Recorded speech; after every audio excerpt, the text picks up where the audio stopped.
أعوذ بالله من الشيطان الرجيم. بسم الله الرحمن الرحيم. الشهر الحرام بالشهر الحرام والحرمات قصاص فمن اعتدى عليكم فاعتدوا عليه بمثل ما اعتدى عليكم واتقوا الله واعلموا ان الله مع المتقين.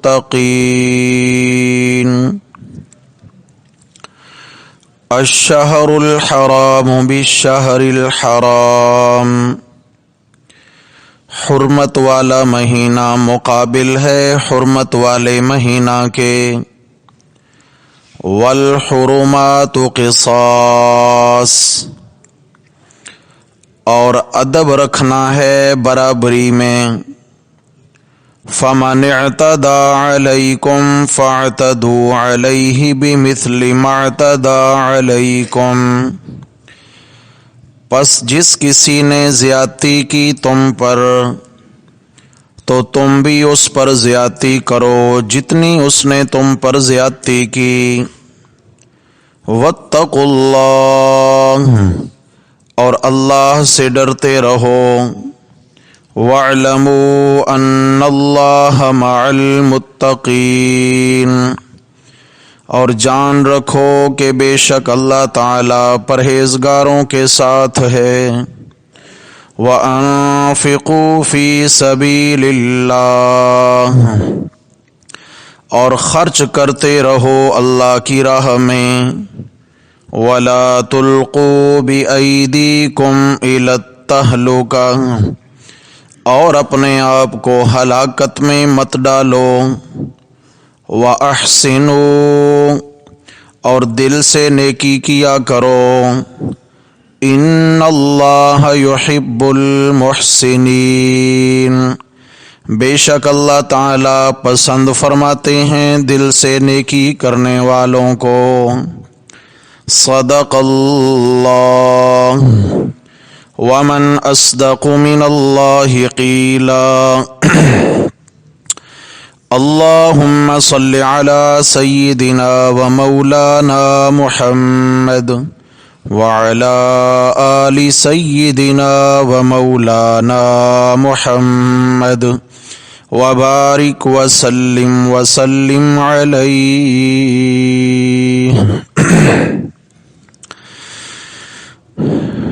حضرات محترم، درس قرآن مقدس کے سلسلہ میں دوسرا پارہ سورۃ البقرہ اور اس کی آیت نمبر 194 اور آیت نمبر 195 آج ہمارے سبق میں شامل ہیں.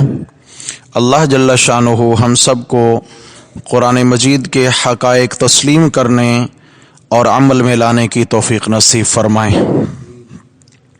حضرات محترم، جیسا کہ کل کے سبق میں بات گزری ہے کہ اللہ تبارک و تعالی نے قتال فی سبیل اللہ، یعنی اللہ کے راستے میں لڑنا، کفار مشرکین اور لادینی طاقتوں کی راہوں کو روکنا تاکہ وہ اسلام کو نقصان نہ پہنچا سکیں، یہ ایمان والوں پر مستقل ایک فریضہ عائد فرمایا ہے.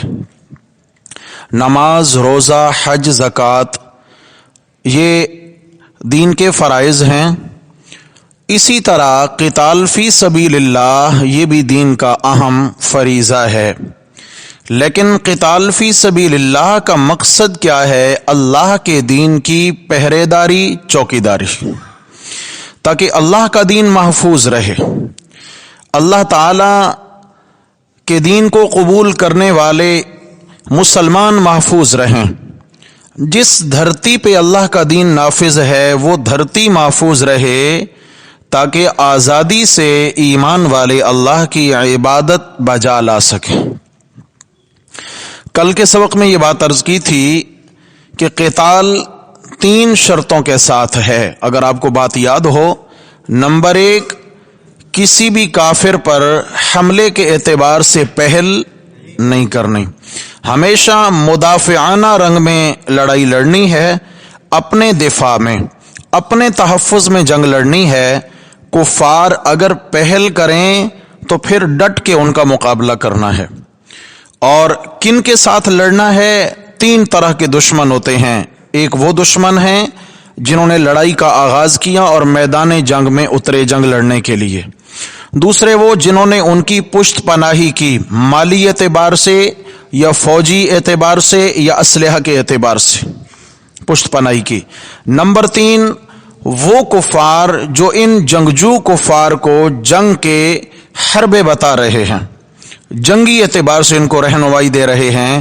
تو یہ تینوں طبقے ایسے ہیں کہ جن کے خلاف لڑنے کا قرآن نے حکم دیا ہے، کیونکہ یہ اپنے اپنے طور پر مستقل دین کے خلاف برسر پیکار ہیں اور یہ دین کو نقصان پہنچانے کے خواہاں ہیں. لہٰذا ان سے دین کو محفوظ رکھنا بہت ضروری ہے. یہ دین کے پہرے داروں کی ذمہ داری ہے. اور اس کے بعد دوسری شرط کیا عائد ہوتی ہے کہ نہتے لوگ، کون سے؟ پہلی شرط کیا تھی کہ جب تک کافر حملہ نہ کرے تب تک آغاز نہیں کرنا. دوسری شرط کیا تھی؟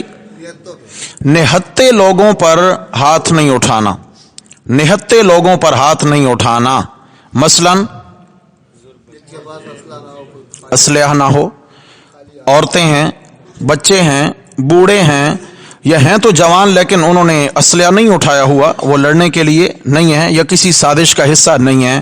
یا اس طرح کفار کے مذہبی پیشوا، ان کے احبار و رہبان، ان کے علماء وغیرہ، ان کے خلاف بھی نہیں لڑنا، یعنی ان کو بھی قتل نہیں کرنا. اور تیسری شرط کیا تھی؟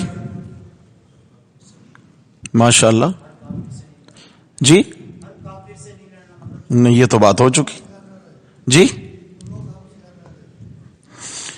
دیکھا نا، پھر کل کا سبق ہے اور آج ہی بھول گئے. شابہ یاد کیجئے، ان کفار کے خلاف لڑیں گے جو جنگ میں پہل کریں. ہم نے مدافعانہ اپنے دفاع میں لڑائی لڑنی ہے. نمبر 2 نہتوں کے خلاف جنگ نہیں ہے. اور جتنا کافر تمہیں ستائیں اتنا ہی جواب دینا ہے، اس سے زیادہ زیادتی نہیں کرنی ہے. سمجھ آ گئی ہے؟ جتنا ادھر سے ستایا جائے اتنا ہی اس کا جواب دینا ہے. اللہ تبارک و تعالی نے قرآن مجید کے اندر اعتدال پسندی کو اختیار کرنے کا حکم دیا ہے. اعتدال سے لڑائی، کفار کے ساتھ، دشمنوں کے ساتھ بھی فرمایا انصاف کا معاملہ رکھو، ان کے ساتھ بھی اعتدال پسندی ہو. اس کے بعد جو آج کا ہمارا سبق ہے، اس میں ایک الگ عنوان ہے کہ جس طریقہ سے کچھ مقامات حرمت والے ہوتے ہیں، جیسے حرم مکہ، حرم مدینہ، حرم ہیں، تو یہ کیا ہیں؟ مقامات حرمت. اس طرح کچھ ہوتے ہیں اوقات حرمت. مقامات حرمت میں بھی لڑائی ممنوع ہے اور اوقات حرمت میں بھی لڑائی ممنوع ہے. مقامات حرمت تو یہی ہے کہ حرم میں تم جا کر لڑائی لڑنے سے اجتناب کرو، لیکن اگر وہ جنگ چھیڑ دیں تو پھر تم نے بھی حرم کا لحاظ نہیں رکھنا. یہ بات یاد رکھیے گا، اگر کفار حرم میں لڑائی لڑنا شروع کر دیں تو پھر تمہیں بھی جنگ لڑنے کی اجازت ہے. اسی طرح کچھ ہوتے ہیں اوقات حرمت. 4 مہینے ہیں اسلامی شریعت نے جن کو حرمت والا قرار دیا ہے، جن میں جنگ و جدل وغیرہ یہ جائز نہ تھا. 10ویں پارہ میں سورہ توبہ کے اندر آیت نمبر 36 میں اللہ تبارک و تعالی نے فرمایا ان عدت الشہور عند اللہ 12 شہرا فی کتاب اللہ یوم خلق السماوات والارض منها 4 حرم. فرمایا مہینوں کی تعداد اللہ کے ہاں 12 ہے. یہ اسلامی مہینے 12 ہیں، اور اللہ تبارک و تعالی نے یہ مہینے کب سے مقرر فرمائے؟ یوم خلق السماوات والارض، جس دن سے اللہ نے دنیا بنائی ہے، جس دن سے آسمان و زمین کو وجود ملا، اس دن سے اللہ کے ہاں مہینوں کی تعداد کتنی ہو گئی؟ 12 مہینوں کا 1 سال ہے. یہ حساب و کتاب ہے. لیکن فرمائے ان 12 مہینوں میں منہا 4 حرم، 4 مہینے حرمت والے ہیں، زیادہ تقدس والے ہیں. ان میں 3 مہینے ایک ساتھ ہیں، یاد رکھنے کے لیے آسانی ہے، اکٹھے ہیں 3 ماہ اور 1 مہینہ الگ ہے۔ جو الگ مہینہ ہے وہ ہے رجب۔ کون سا جی؟ رجب کا مہینہ حرمت والا۔ 3 ایک ساتھ ہیں، ذوالقعدہ، ذوالحجہ، محرم۔ ذوالقعدہ، ذوالحجہ اور محرم، یہ 3 مہینے ایک ساتھ ہیں، یہ بھی حرمت والے ہیں۔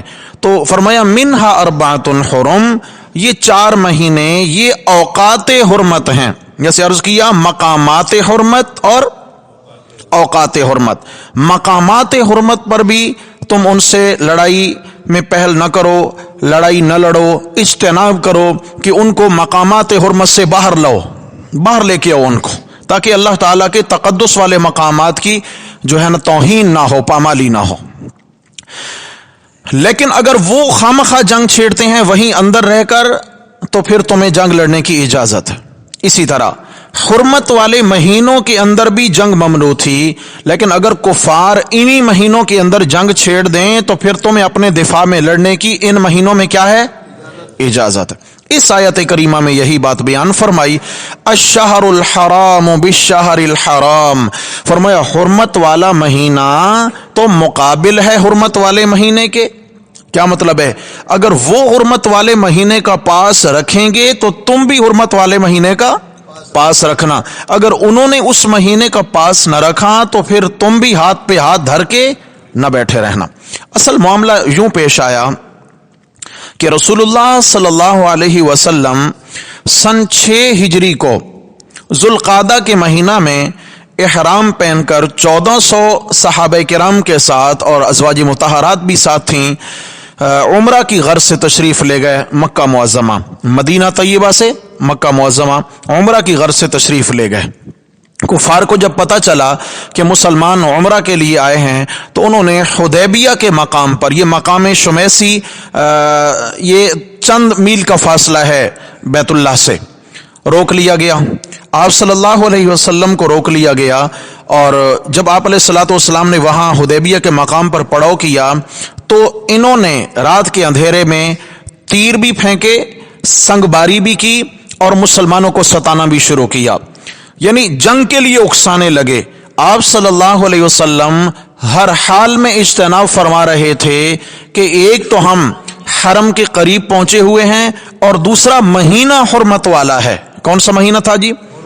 ذوالقعدہ، حرمت والا مہینہ ہے، لہذا آپ صلی اللہ علیہ وسلم اجتناب فرما رہے تھے۔